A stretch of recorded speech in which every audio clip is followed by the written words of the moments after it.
Assalamu alaikum rahmatullahi wa barakatuh. Nama Khuda. So for those who don't know what Nama Khuda means, it means Nama Khuda, yani in Farsi, In the name of the God.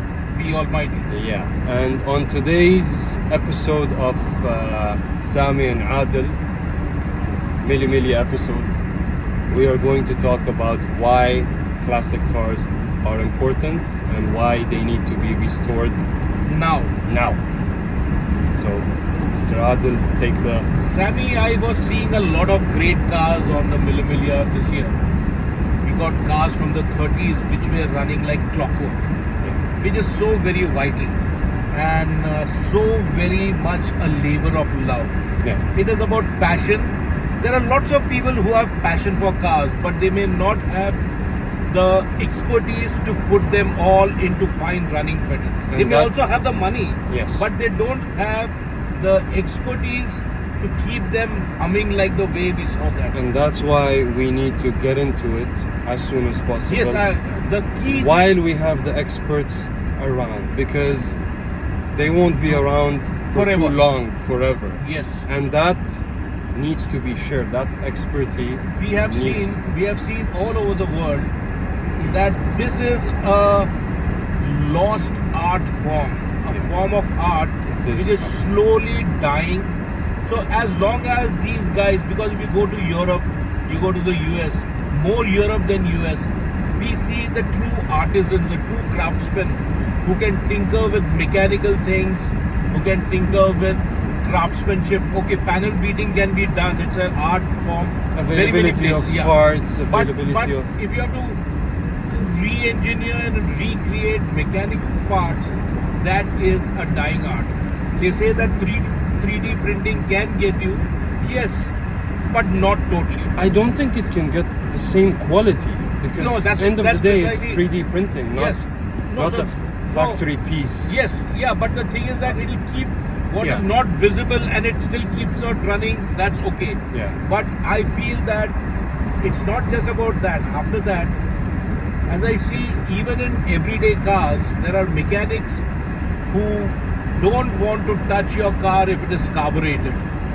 Yes. They are all with fuel injection. Because they don't want to go through the hassle of fine-tuning it. Absolutely. So and waste their time for hours just to get it right. Not just that. So they go for the easy option. Option. And today's cars, if you see, setting up anything, you just plug in your laptop, find out the diagnose, where the fault lies.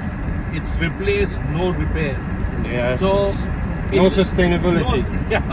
We spoke about it the other day. Yes. But the key thing is that you need that finesse to tune a bank of 3 Webers on your Ferrari, so to speak, or 3 SUs on a Jaguar E-Type, or whatever, or forget about everything. Even if you have to this man over here is a bank of knowledge. A carburetor or a Ford Model T, a simple one, that also to tune. So you need that finesse. Yes. That is lost to us these days.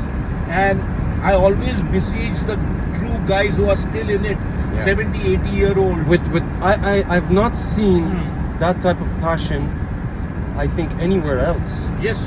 When it comes to these car guys True. that have been there, the guys who are in their late 60s, 70s, 80s. Absolutely. These guys are on their feet, working on their cars themselves. They don't need extra helping hands.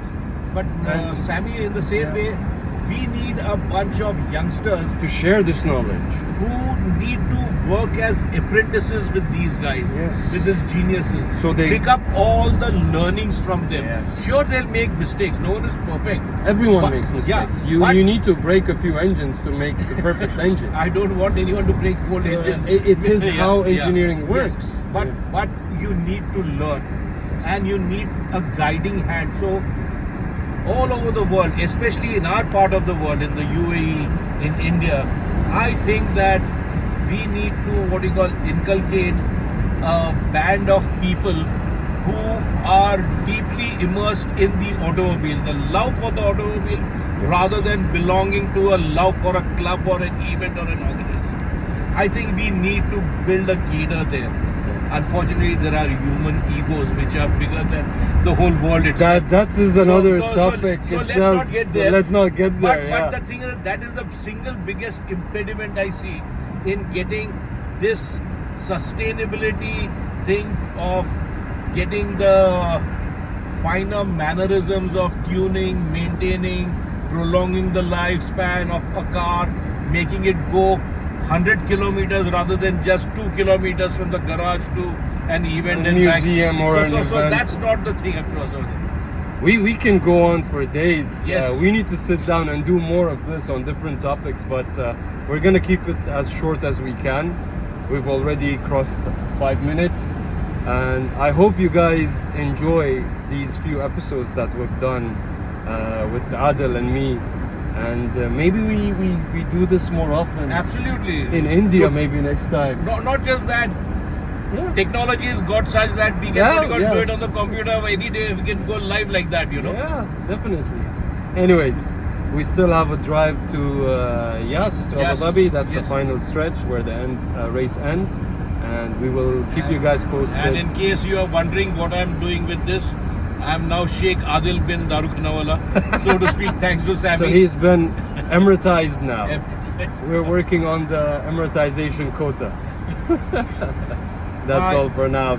See you.